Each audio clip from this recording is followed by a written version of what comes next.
오늘은 팔레스타인 미디어 워치가 발표한 새 보고서를 살펴보겠습니다. 이 보고서는 팔레스타인 자치정부가 이란과의 전쟁에 어떻게 대응하는지 다룹니다. 팔레스타인 자치정부 관계자들은 공식적으로는 조용하지만 영상과 TV 인터뷰에선 사람들이 이란의 텔아비브 미사일 공격을 축하하는 모습이 나타나고 있습니다. 또한 이스라엘과 미국 목표물 공격도 촉구하고 있습니다. 저희가 영상들을 보여드리고 의미를 분석해 드리겠습니다.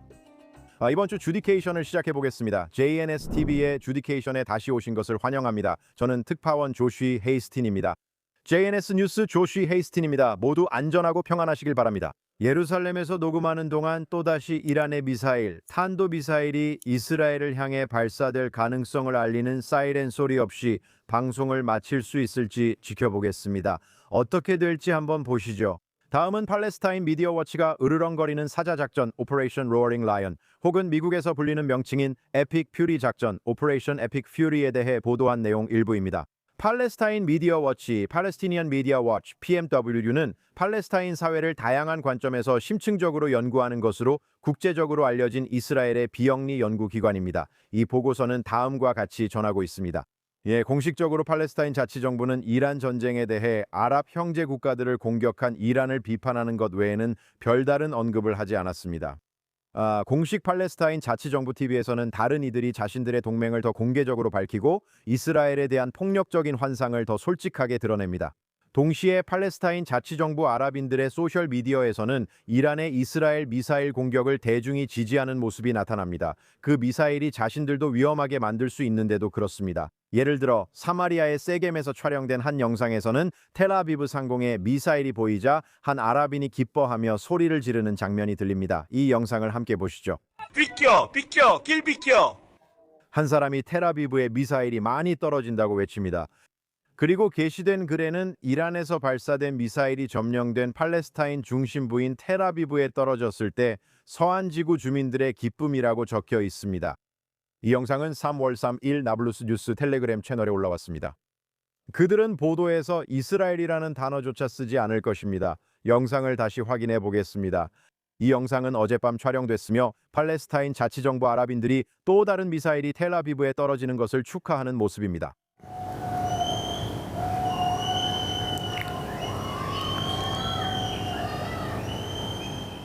그리고 참고로 방금 보신 영상에서 미사일이 이스라엘로 떨어지다가 여러 개의 집속탄으로 분리되는 것을 볼 수 있었는데 이런 집속탄은 민간인들에게 최대한의 피해를 주기 위해 사용됩니다.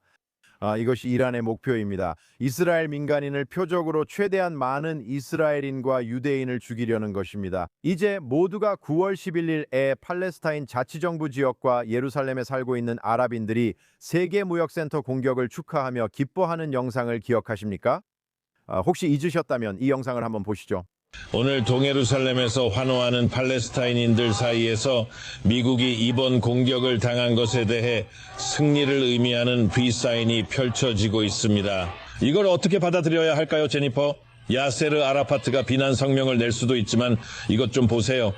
우리는 사람들이 박수치고 손뼉을 치며 미소를 짓고 수천 명의 미국인이 이번 기습 공격으로 사망했다는 소식에 기뻐하는 모습을 보고 있습니다. 그리고 저기 카메라를 향해 승리의 V사인을 들어 보이고 있는 모습도 보입니다. 정말 비열한 행동이었습니다.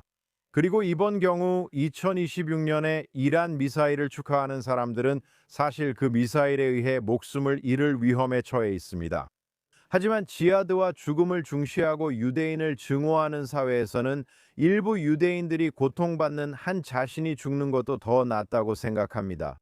팔레스타인 미디어 워치는 공식 팔레스타인 자치정부 TV에 출연해 이스라엘의 파괴를 바라고 아랍 국가들 대신 미국이 이란의 직접적인 공격을 받기를 희망한다고 밝힌 사람들의 사례를 계속해서 소개합니다. 이란의 아랍 국가 공격에 대해 질문을 받았을 때 미국에 거주하며 시의회 의장이자 아이오와 민주당 중앙위원회 위원으로 활동하는 소위 팔레스타인인 존 다빗은 이란이 이스라엘과 해상에 있는 미군 함대를 공격했으면 더 좋았을 것이라고 공개적으로 밝혔습니다. 공식 팔레스타인 자치정부 TV 진행자는 존 박사님, 중동 특히 아랍 국가들에 있는 미군 기지에 대한 이란의 공격을 어떻게 지켜보고 계셨나요? 라고 질문했습니다.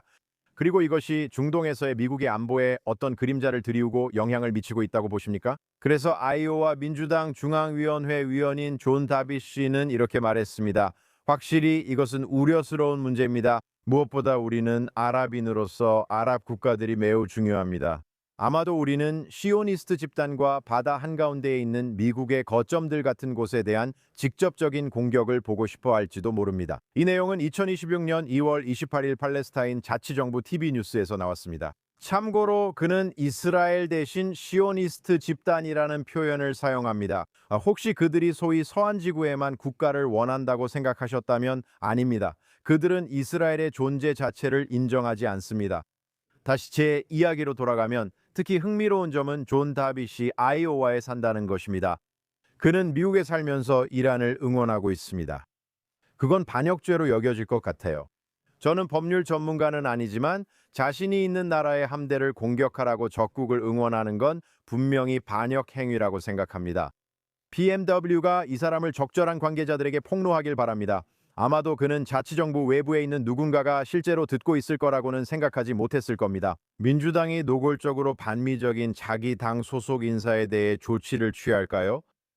저도 잘 모르겠지만 이 일이 윗선에 올라가면 누군가 옳은 일을 할 수도 있겠죠. 다음 소식입니다. YNS는 이번 주에 국경 경찰이 하수관을 따라 뚫린 터널을 발견했다고 보도했습니다. 그 터널은 유대와 사마리아의 아랍인들이 보안 장벽 아래를 지나 예루살렘 동쪽의 베이트 칸이나 지역으로 들어가는 데 사용된 것으로 알려졌습니다. 예루살렘 지구 형사와 정보 요원들이 이날 일찍 좌표를 받아 이스라엘 영토 내 약 150m 지점에 베이트 칸이나 인도에 있는 맨홀 뚜껑으로 안내받은 후 터널을 발견했습니다.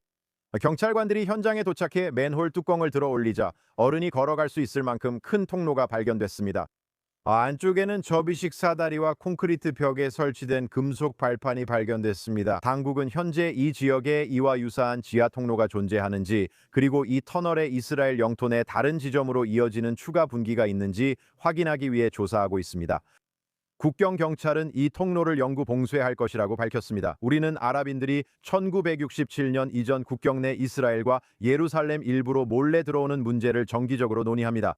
아마도 일자리를 위해서일 수도 있고 아마도 공격을 수행하기 위해서일 수도 있습니다. 누가 알겠습니까? 하지만 이 모든 것이 같은 실패한 논리의 일부입니다. 우리는 그냥 울타리를 세우고 우리의 문제가 사라질 것처럼 가장할 뿐입니다. 그것은 2023년 10월 7일 가자지구 학살 이전에도 효과가 없었습니다. 그리고 유대와 사마리아에서도 효과가 없을 것입니다. 우리는 여기 있고 그들은 저기 있다는 잘 알려진 정책은 그냥 효과가 없습니다. 그리고 그것은 위험하거나 심지어 치명적일 수도 있습니다. 범죄 조직과 테러 조직은 근원에서 뿌리 뽑혀야 합니다. 이스라엘 방위군, 경찰, 그리고 보안 요원들은 훌륭한 일을 하고 있습니다. 분명히 해둡시다. 변화는 위에서부터 시작되어야 합니다. 이번 주에도 다시 긍정적인 소식이 있습니다. 구시 에치온 확장의 일환으로 2,000세대의 신규 주택이 계획되고 있습니다. 바로 그곳이 제가 유대 산지에서 사는 곳입니다. 구시 에치온 지역 의회 대변인에 따르면 현재 이 지역의 주요 군사 기지로 사용되고 있는 부지에 약 2,000세대의 신규 주택이 건설될 예정입니다. 기지는 도로 아래쪽에 다른 위치로 이전할 예정이며 알론 슈부트 공동체의 일부로 2,000세대의 주택이 건설될 예정입니다. 이곳은 구시 에치온에서 가장 큰 동네가 될 것입니다. 새로운 동네는 수천 가구의 새로운 가족들이 정착할 수 있게 해주고 주택 공급을 확대하며 이 지역의 개발을 계속하는 동시에 구시 에치온에서 유대인 정착을 강화할 것으로 기대됩니다. 이 조치는 베잘렐 스모트리치 재무장관, 이스라엘 카츠 국방장관, 그리고 구시 에치온 지역 의회가 주도했으며 보안상의 필요에 대한 대응과 중요한 민간 개발을 결합한 것입니다. 동시에 기지를 새로운 전략적 위치로 이전하는 것은 부대의 작전 능력을 향상시키고 이 지역 주민들의 안전을 강화할 것으로 기대됩니다. 이로 인해 그들은 이 지역 주요 도로에 위치하게 됩니다. 야론 로젠탈 구세시온 지역 의회 의장은 여단 기지의 새로운 위치가 구세시온 교차로의 안전을 강화할 것이라고 말했습니다. 불행하게도 이 지역은 카르메이추르와 헤브론으로 가는 도로와 함께 많은 테러 공격이 있었던 곳입니다. 그래서 이 이야기는 정말로 윈윈입니다. 구세치온은 2,000가구의 주택을 얻게 되고 이스라엘 방위군은 60번 도로 옆에 더 전략적인 지역에 새로운 위치를 얻게 됩니다. 60번 도로는 물론 이 지역의 주요 남북 도로로 실제로 이스라엘 북쪽의 길보아 산맥에서 남쪽 네게브 사막의 베르셰바까지 이어집니다. 구리 에치온에는 안타깝게도 도로를 따라 적대적인 마을들이 있습니다. 이 조치는 이스라엘 방위군의 도로를 전략적으로 조망할 유리한 위치를 제공할 것입니다. 구시촌에 좋은 소식이고 이스라엘 방위군에도 좋은 소식입니다. 이스라엘에 더 많은 집이 세워질 때마다 항상 좋은 소식이죠. 여기 구시촌에 관한 소식이 하나 더 있습니다. 이스라엘에서 형제들과 공동체들 사이의 연대를 보여주기 위한 것입니다. 지난주에 구시 에치온 주민들은 며칠 동안 도시를 떠나 재충전하고 싶어하는 베이트 셰메시의 지역 가족들을 기꺼이 초대해 머물 수 있도록 했습니다. 물론 지난 일요일에는 이란에서 발사된 미사일이 그 도시의 한 건물을 직접 타격해 9명이 살해되는 끔찍한 비극이 있었습니다.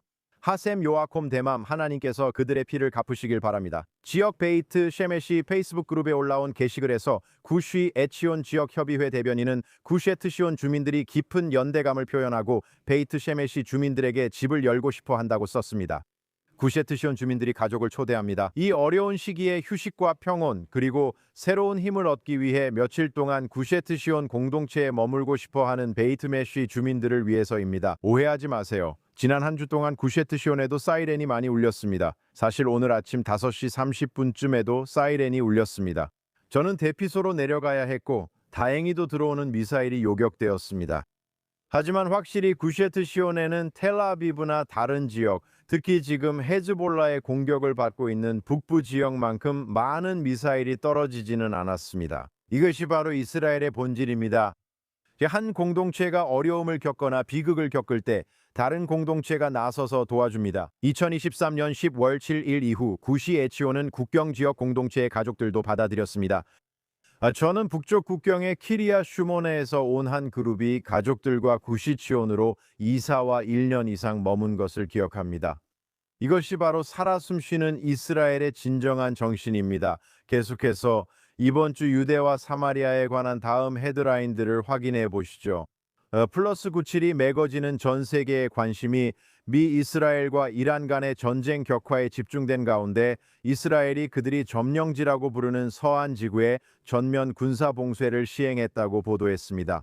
이스라엘 정착민들은 군대의 지원을 받아 10월 7일 직후와 마찬가지로 더 많은 팔레스타인 농촌 공동체를 그들의 땅에서 쫓아내기 위해 이 기회를 노리고 있습니다. 또 다른 보도가 있습니다. 리스폰서블 스테이트크래프트라는 매체는 이란과 가자 지구에 관심이 집중된 사이 이스라엘이 조용히 서한 지구를 합병하고 있다고 전했습니다. 공식 정책은 아니지만 이스라엘 지도자들은 현장의 기정사실화를 허용하고 있습니다. 만약 그렇다면 이것은 좋은 소식입니다. 계속 말씀드리겠습니다.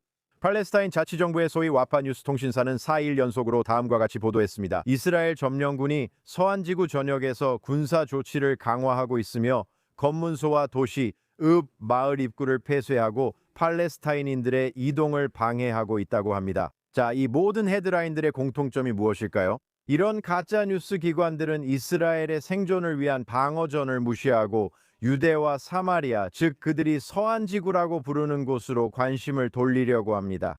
사실을 기억합시다. 이스라엘은 여전히 7개의 전선에서 전쟁 중입니다. 이란을 제외하면 6개의 다른 전선이 있습니다. 그리고 아직도 라마단 기간입니다. 여기에는 모든 수준에서 잠재적인 위협이 있습니다. 이스라엘은 모든 전선에서 자국민의 안전을 보장하기 위해 행동하고 있습니다.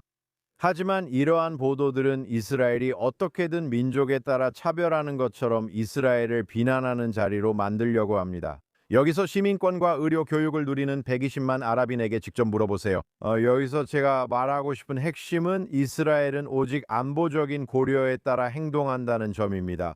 그러니까 팔레스타인 자치정부가 지원하는 반이스라엘 가짜 뉴스 기관의 허위 기사들을 믿기 전에 더 깊이 파고들 필요가 있습니다.